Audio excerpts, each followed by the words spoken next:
incredible honor and privilege to introduce the writer-director of the film, Richard Kelly.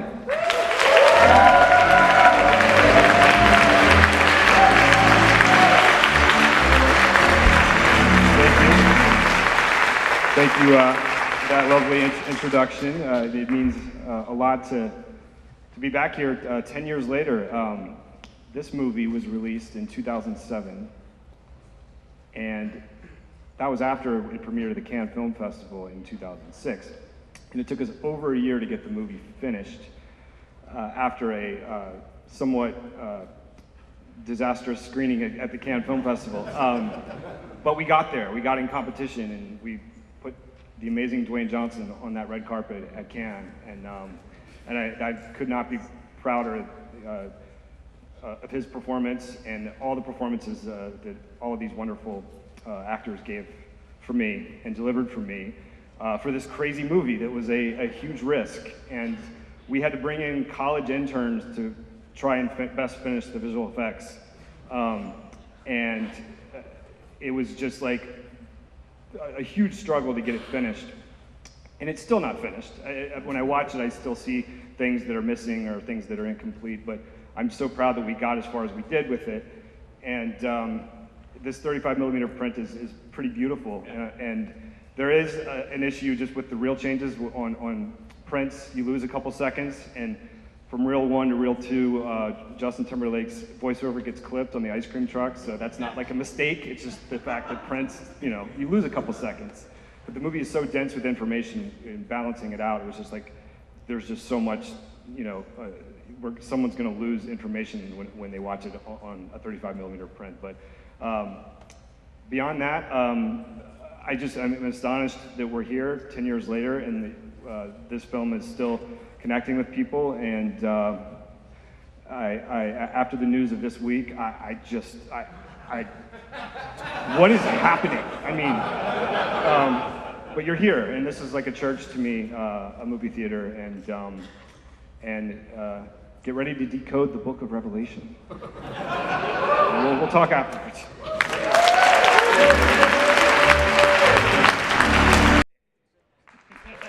There we go.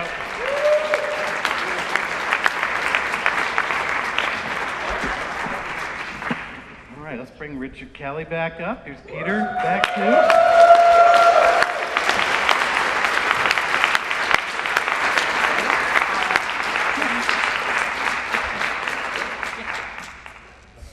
So I remember when I first saw it, my first thought was, what is going on in that guy's life that he concocts, like professionally? Like, I mean, this is a few years after Donnie Darko. So, but what was happening in your world, politically, personally, whatever, that professionally that this sprung forth? I guess that's the simplest way to put it.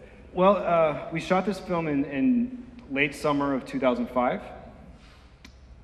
and I guess George W. Bush had just been reelected, and when we were shooting the film, Katrina was happening.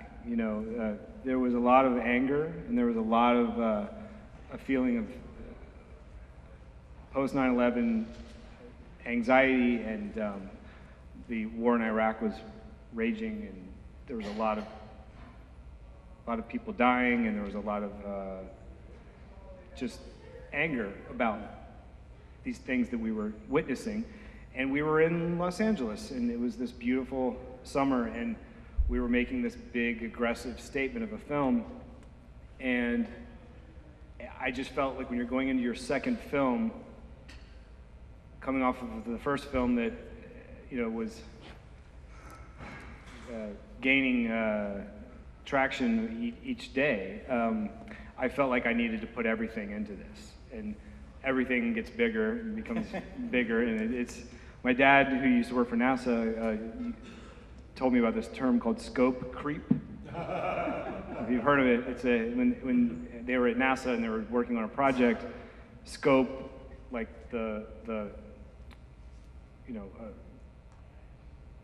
you think of the scope of a project, and it continues to creep outward and outward and outward and outward and outward, where it becomes untenable, right? And it becomes unmanageable, and that's kind of what this movie is.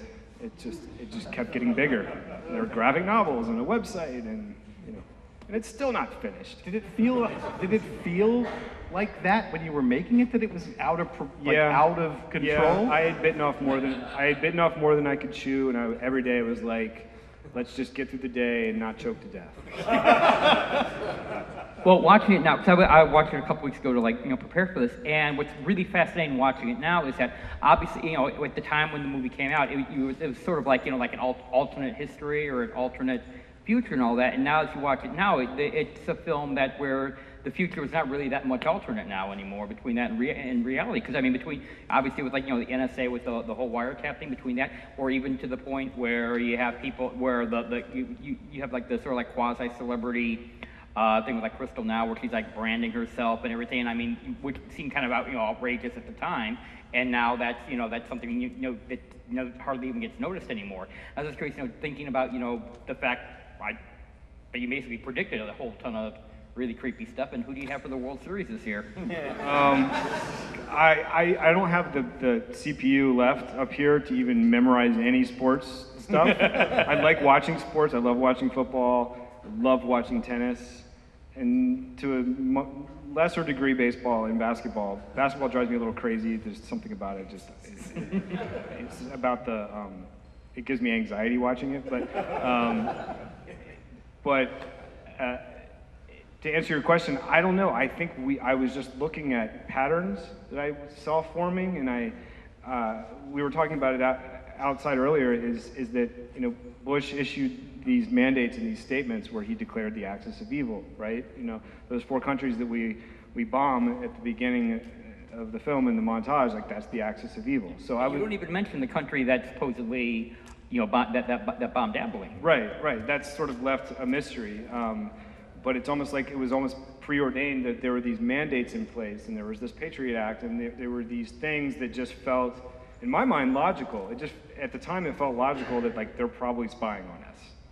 It would make sense for them to be spying on us, and at some point, would they ever take the position of making it a public gesture of comfort, where yes, we're spying on you, but it's going to be okay, and let's make it a state-run media and U.S. Ident and U.S. Ident Television. It just felt like an extension of this paranoia that we were all living with, and we continue to live with, obviously. So I don't know. To me, everything in the film has a reason for being there. Even some of the really eccentric, bizarre moments, of which there are many, there is a logical explanation for it. I mean, when Justin Timberlake goes off on the dialogue about fluid karma and the sea of black umbrellas, that was a cut sequence that we shot where Dwayne's character actually bleeds and sees back through time into the 1920s and meets a fortune teller. And there's all these umbrellas, this famous painting of Santa Monica Pier with all these black umbrellas. So, stuff like that, it all tied together, and it was a much bigger tapestry, but not all of it could be included. So I'm not trying to just include things just to be eccentric or esoteric. There actually is a logic behind it all. But again, it's hard to contain that logic in a proper theatrical running time. Well, along those lines, I think you mentioned the website and the graphic novels, because there were I think 3 graphic novels that sort of tell the prequel to that. And so I was just curious, as a storyteller, because I think those came out right around the time that the movie came out. Yeah. So I was just curious, as a storyteller, do you prefer, for people who have never seen this before, do you prefer the idea of them seeing the movie first and then going back and getting that other information from the graphic novels and the website, or reading those first so they know when they go to see the movie they have that knowledge in their head already? I mean, I think ideally, my ideal version of this movie is it's much bigger. It's a 6-chapter story, and I might have dealt myself a poor hand by reaching for that ambition. And again, it comes back to scope creep. I decided to include these first 3 chapters, and to me, the graphic novels are just as important as the film. To me, it is a 6-chapter story, and I only had the money and the time to do the second half of it, basically. And the more I delved into these graphic novels, the more important they became and the more significant they became. But then it became untenable in the sense that I've got to at least leave breadcrumbs of some of the stuff that happened in the first 3 chapters so that this makes sense. So, I don't know, ideally, I think reading the books first would be great, but it's also a film that's meant to be digested over and over and over again. It's built for repeat viewings. Like, that's what all my movies, I have to watch these things 6 million times before I finish them, and I don't want to ever get bored with what I'm doing, so I just put a lot of information in there so they can sustain those repeat viewings. So this film is definitely meant to be watched many, many, many times over and over again. So the books are an extension of that, and if you can find them, we only could afford to print a small number of them, but on the Blu-ray you can access them digitally and stuff like that.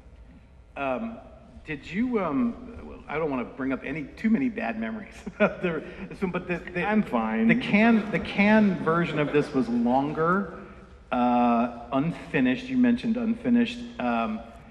And I think I remember reading Roger Ebert's review of the film, and he saw that version and this version, and I'm just wondering.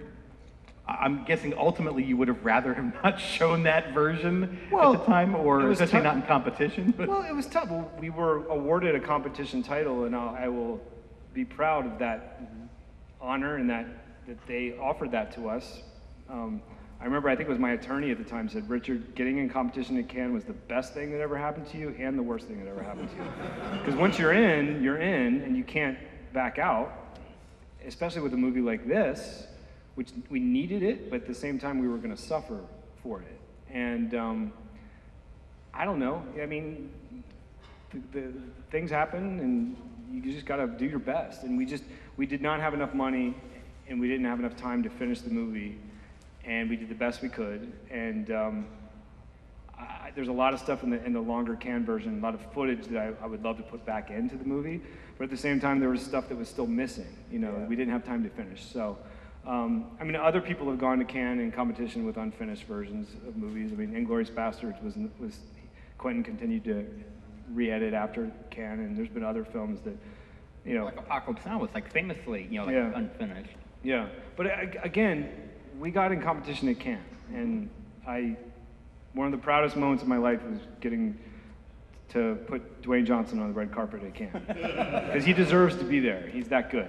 And he deserves it. You said this is the first time that he went by his real name. Yeah, right? I told him we were finishing the movie. I'm like, Dwayne, we don't need. Let's get rid of The Rock for this.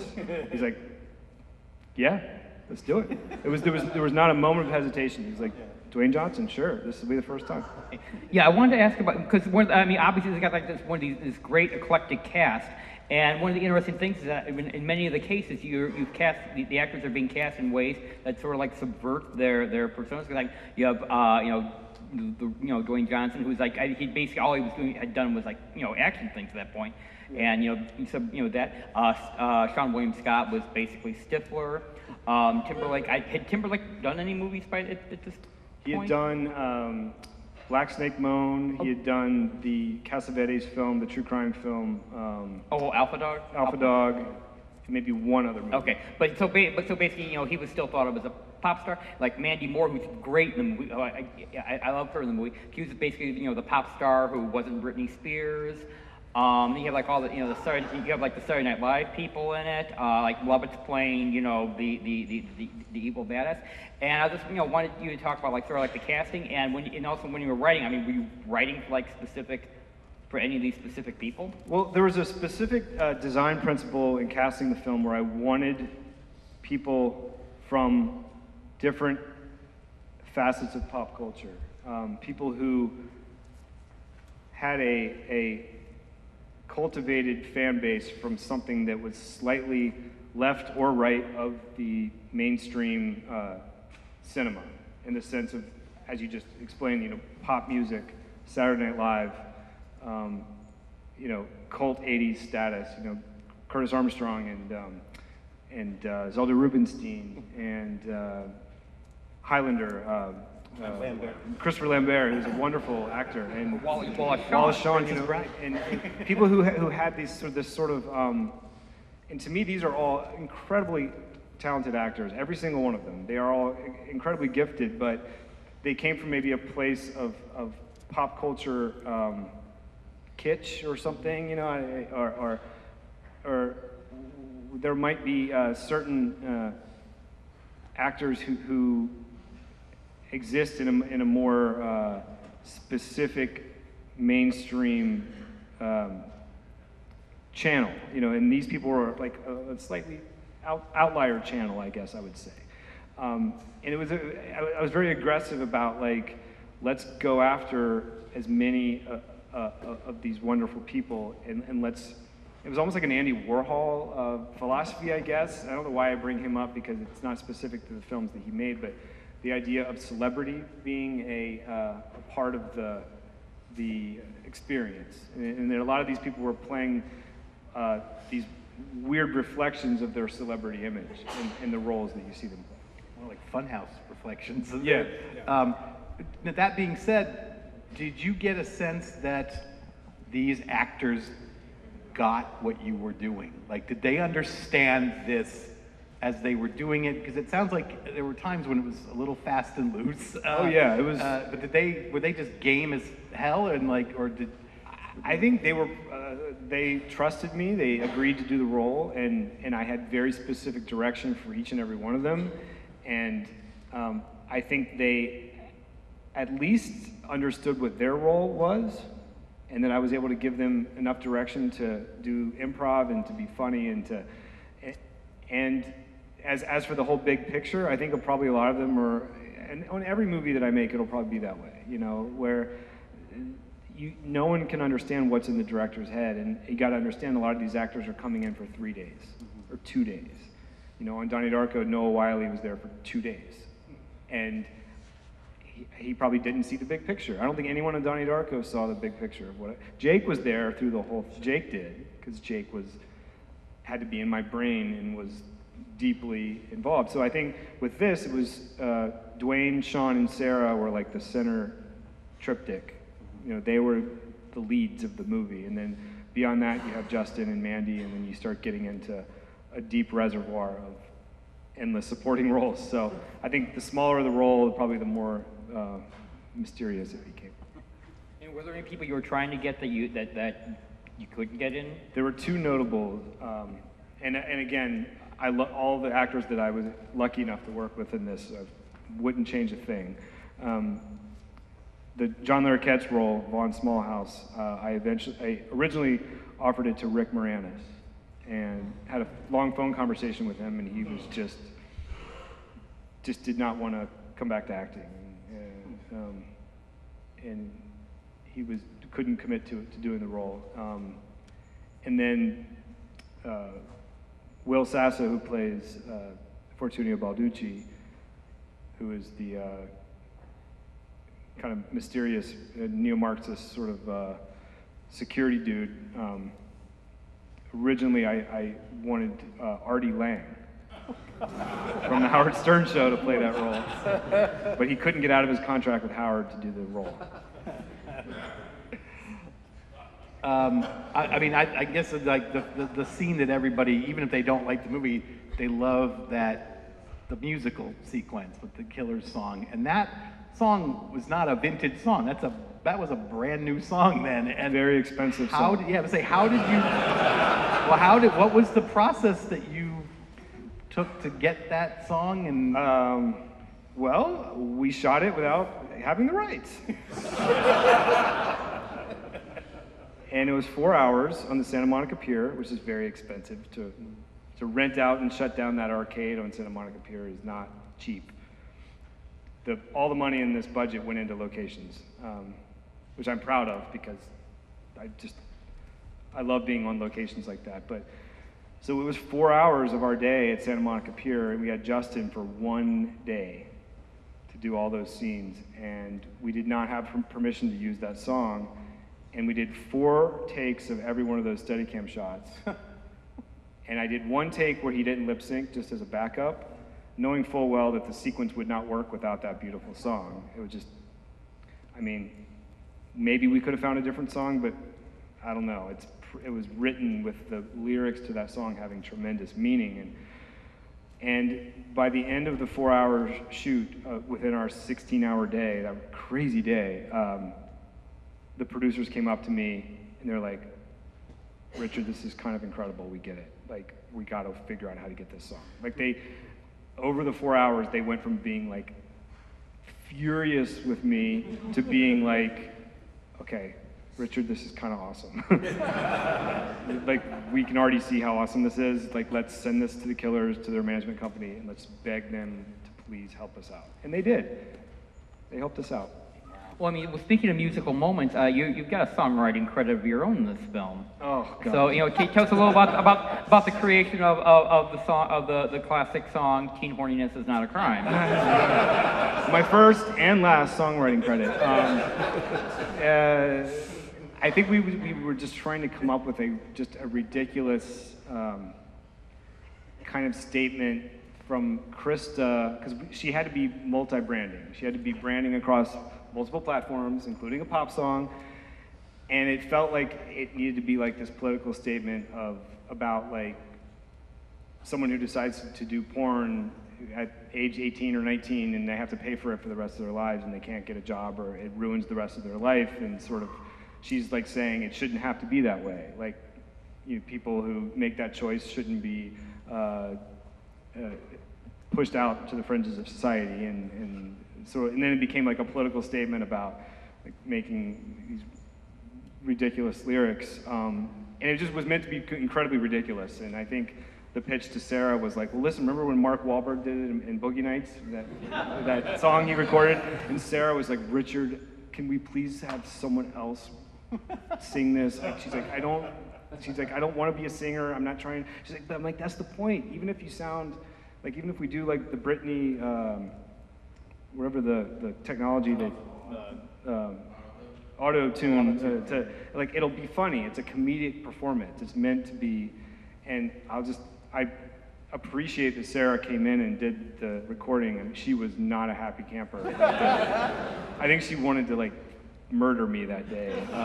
Well, I mean, yeah, but in the context, I mean, it works. It's like when like when Paris Hilton recorded, like Deirdre recorded a song, and I mean, it's a terrible song, but but what you got, I mean, it's exactly like that kind of thing, from like a song from like someone who has no real business or expertise in singing decided what that they're a celebrity, so they can do it. Yeah, it was intended to be a comedic performance more than probably a musical performance. But again, Sarah was a great sport in agreeing to do the entire role in her performance. I'm proud of what she did. We're gonna, if you guys, there's a microphone over here if you want to start lining up if you have questions for Richard. But I'm going to ask one last question about the legacy of this film. In doing research for this, I noticed that just about every like big geek website, or just other websites too, but a lot of the geek websites at some point in the last 10 years have said, have a headline like, is Southland Tales actually a masterpiece, or is it worth rediscovering, or is it, and when did you sort of get a sense that this movie that everyone sort of dismissed initially, that maybe they weren't, that some people were finding it again and loving it and appreciating it, and did people sometimes bring it up with you? Yeah, I mean, it's been a slow burn over the years, and I think with the changing political tides, again, this was a political fantasy. It was an alternate reality. It was an alternate future. It was a disturbing and dispiriting alternate future. But I think as these political developments continue to expose themselves, the film, people just kept coming back to the film, and maybe the turning point was that there was a journalist named Abraham Reisman, who works at the time for Vice, and now he writes for Vulture in New York Magazine, but he contacted me and did this long, huge interview and wanted to visit the locations in Venice Beach and Santa Monica Pier. So it became clear that there was a real passionate core fan base building. And the same thing happened with Donnie Darko. This just took longer, I think. Okay, yes. Hi. I saw this movie when I was a teenager, like right after I saw the special edition of Donnie Darko, and like a friend recommended it to me and was like, "You've got to see the follow-up that he did." And I watched it, and like ever since then, it's always kind of seemed to me like it was like a comedian wrote a eulogy for humanity. And I don't know if that was like as deeply felt when you were making it as like it seems like a very, very personal sort of like view on the end of everything. And so I guess just kind of like a personal question, are you personally afraid of the end of the world? Well, that's a great question, a very eloquent question. Thank you for it. Yes and no. I think all three of the movies I've directed deal with apocalyptic anxiety and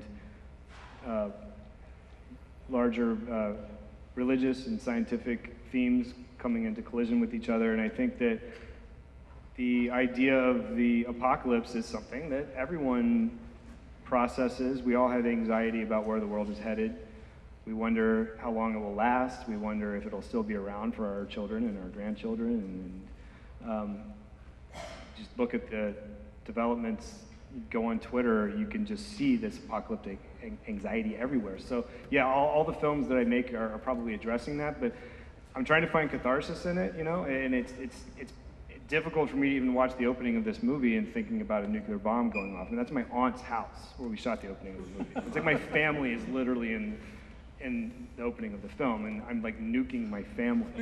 I think Freud might have something to say about that, but I'm like, and it's traumatizing. But again, you want to put this stuff as a hypothetical narrative, and then figure out how to get through it. That's why the Blur song "Tender" at the end is like, come on, get through it. You know. Yeah.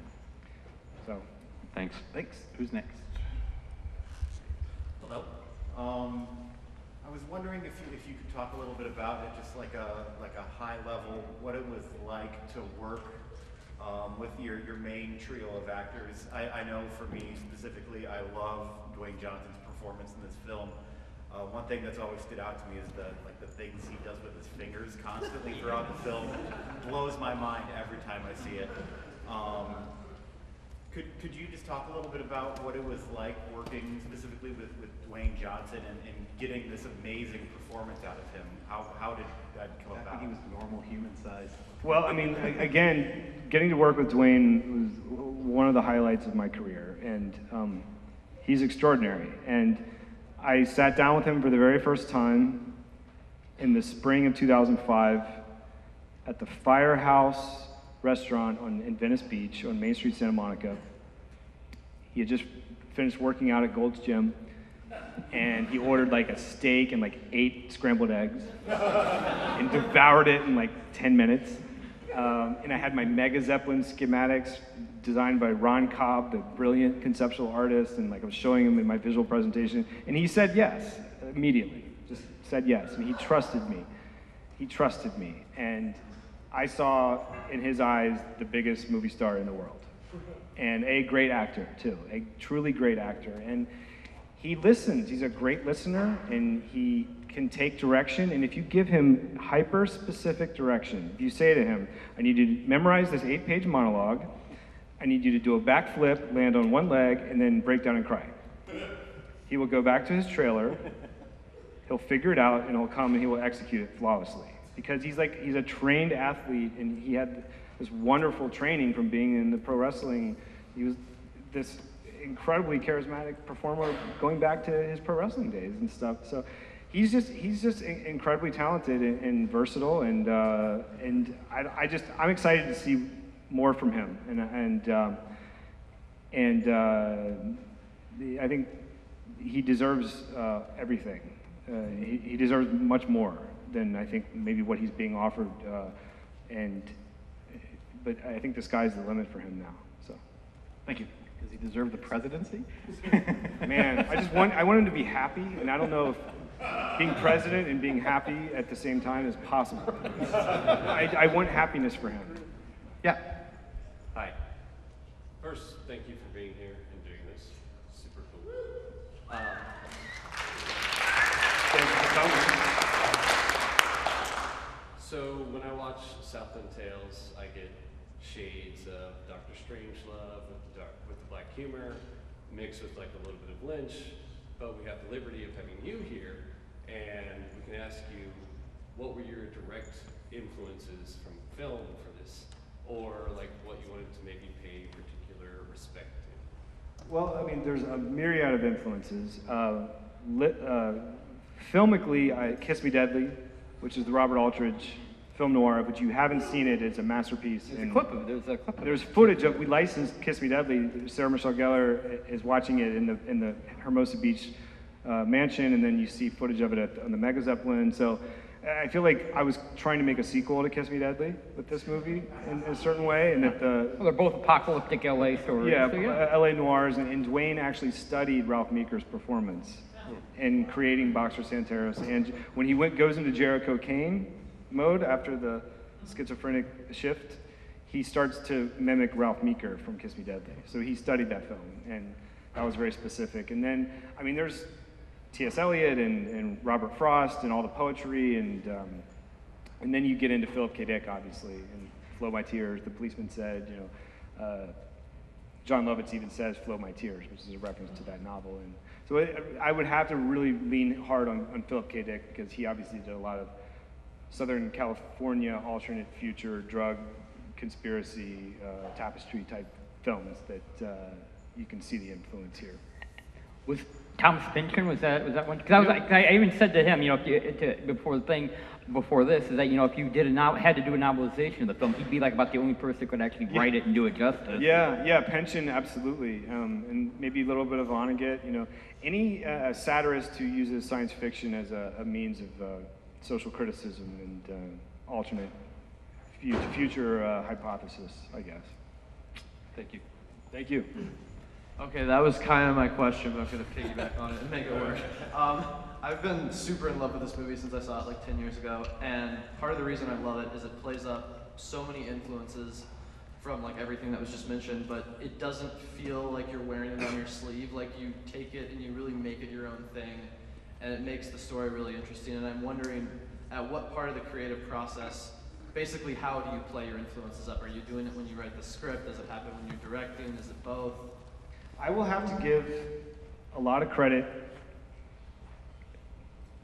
to, on all three collaborations, on all three movies, to my composers. Oh.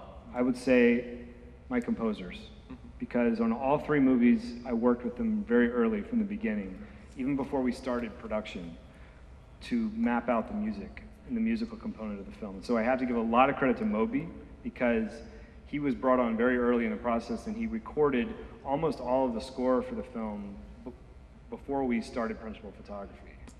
So that music was available, and it was like the heartbeat of the movie. And it was this heartbeat of sadness beneath the absurdity that was essential to the tone. Because there are moments in this movie that are profoundly sad, and to me at least, and so it was really the anchoring confidence and the anchoring device of this score that I know, that I've at least heard early versions of it. Every movie that I make, the music will always be predetermined. Cool. It's the only way I know how to do this.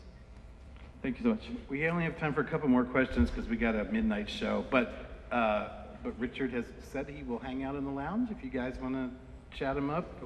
So let's take two more. You and the guy behind you. Sorry, guys. The line keeps getting longer, so I gotta... I'll be quick. Speaking of politics, Luke Taylor Fucci's character is named Kefauver. I'm guessing the senator Estes Kefauver was an inspiration. Why? What's the significance there? Estes, this is a Easter egg for you here. Estes Kefauver ran a commission, I can't remember the name of it, but when Kiss Me Deadly was released theatrically in 1955, it was condemned by the Kefauver Commission as being morally repugnant and dangerous to America's youth. the messaging in Kiss Me Deadly was almost like a Legion of Decency condemnation, or like a production code kind of condemnation from the Kefauver Commission from this senator, Estes Kefauver.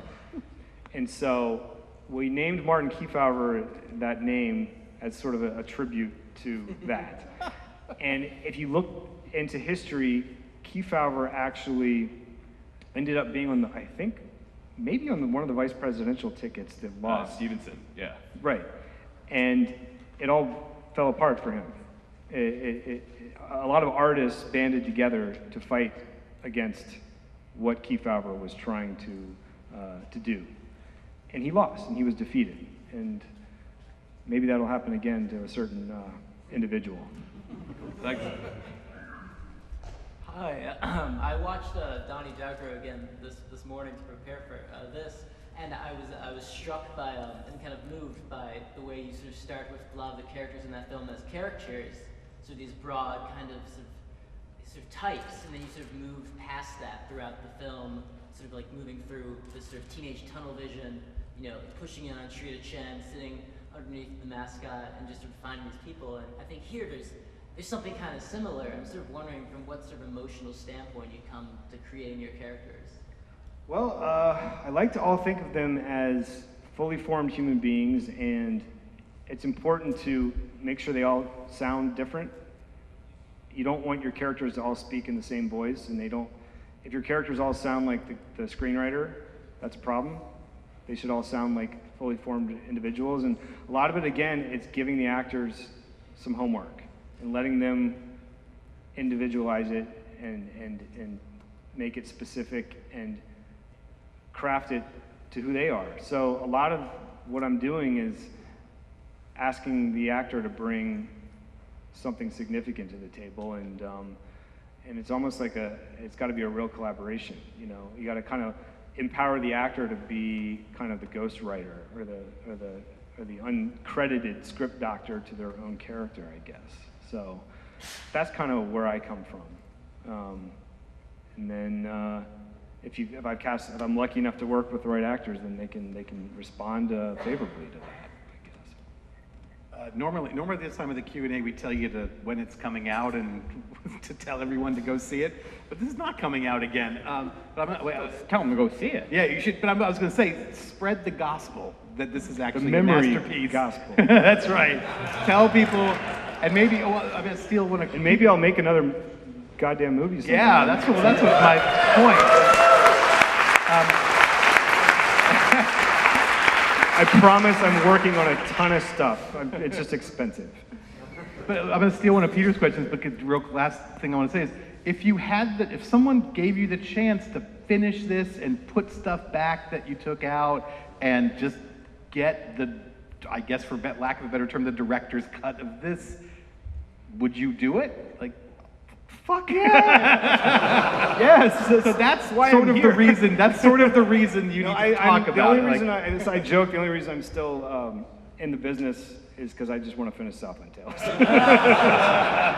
Well, that is perfect. Richard, thank you so much. Thank for you. coming out, man. Thank you. Thank you You guys for coming out and supporting this. Remember, Fluid Karma is available in the lounge.